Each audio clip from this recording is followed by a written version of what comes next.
कोठरी का दरवाजा बंद होते ही बाहर का तूफान जैसे भीतर कैद हो गया। अंदर घुप अंधेरा था, बस बारिश की आवाज और हवा की सीटी सुनाई दे रही थी। हरिदास दीवार से टिक कर बैठ गया। उसका शरीर ठंड से कांप रहा था, पेट खाली था और सिर भारी लग रहा था।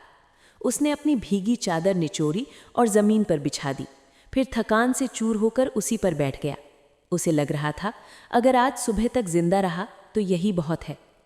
लेटते हुए उसका हाथ अचानक जमीन पर किसी सख्त चीज से टकराया। पहले तो उसने ध्यान नहीं दिया, लेकिन जब फिर हाथ लगा तो उसे अजीब लगा। वो कोई पत्थर नहीं था, कुछ लोहे जैसा था। हरिदास ने अंधेरे में टटोल कर देखा। उंगलियों में एक ठंडा सा लोहे का कड़ा आया जो जमीन में गड़ा हुआ था। उसके मन में जिज्ञासा जगी। ये क्या है, उसने सोचा। जेब में पड़ी पुरानी माचिस याद आई, जिसे वो हमेशा कपड़े में लपेट कर रखता था। एक तीली जलाई। हल्की सी रोशनी में उसे दिखा जमीन में एक चौकोर पत्थर जड़ा था और उसी के बीच वो लोहे का कड़ा। उसने कड़े को पकड़कर खींचा। पहले तो कुछ नहीं हुआ, फिर उसने थोड़ा जोर लगाया। मिट्टी खिसकी और पत्थर थोड़ा सा सरक गया। हरिदास की सांसें तेज हो गईं। उसने पूरी ताकत लगाई। पत्थर हट गया।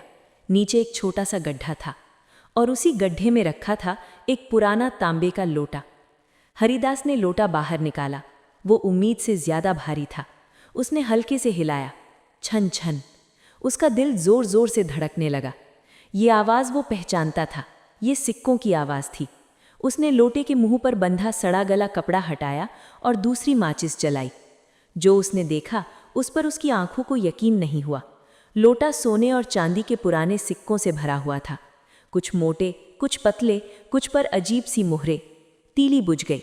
अंधेरा फिर छा गया, लेकिन हरिदास की आंखों में अब भी वो चमक तैर रही थी। ये वो पल था जिसकी उम्मीद शायद हर इंसान करता है। लेकिन हरिदास खुश नहीं हुआ। उसके अंदर डर बैठ गया। अगर किसी ने देख लिया तो? अगर किसी ने कह दिया कि मैंने चोरी की? अगर लोग मुझे मार डालें तो? वो जानता था एक लंगड़ा भिखारी सोने के लोटे के साथ ज्यादा देर जिंदा नहीं रह सकता। उसने कांपते हाथों से लोटा वापस गड्ढे में रखा, पत्थर का ढक्कन लगाया, ऊपर से मिट्टी डाली, फिर उसी जगह बैठ गया। उस रात हरिदास सो नहीं पाया। बाहर तूफान था, लेकिन उससे भी बड़ा तूफान उसके मन में चल रहा था। सुबह जब बारिश रुकी और सूरज की पहली किरण कोठरी के दरवाजे से अंदर आई, हरिदास ने राहत की सांस ली। किसी ने उसे देखा नहीं था, कोई नहीं आया था। वो चुपचाप बाहर निकला, दरवाज़ा वैसे ही सटा दिया और मंदिर की सीढ़ियों पर आकर बैठ गया। आज उसकी आंखों में एक डर के साथ साथ एक राज भी था।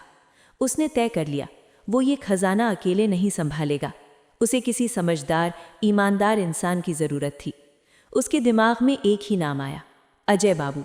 गांव के स्कूल मास्टर, सीधे साधे, ईमानदार और सबके सम्मान के पात्र। वे अक्सर मंदिर आते, हरिदास से हालचाल पूछते और कभी कभी फल दे जाते। शाम को आरती के बाद हरिदास ने हिम्मत जुटाई। मास्टर जी, उसने धीरे से आवाज़ दी। अजय बाबू रुके। क्या बात है हरिदास, आज कुछ परेशान लग रहे हो? हरिदास ने इधर उधर देखा, फिर फुसफुसाया, मुझे आपसे अकेले में बात करनी है। अजय बाबू चौंक गए, लेकिन उसकी आंखों में कुछ अलग था।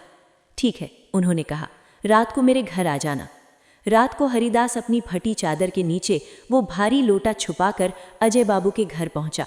गली सुनसान थी। हर आहट पर वो डर जाता था। घर के अंदर अजय बाबू दिया जलाए बैठे थे। हरिदास ने कांपते हाथों से लोटा मेज पर रख दिया। जैसे ही उन्होंने एक मुट्ठी सिक्के देखे, वे सन्न रह गए। ये कहाँ से आया? उन्होंने पूछा। हरिदास फूट फूट कर रो पड़ा।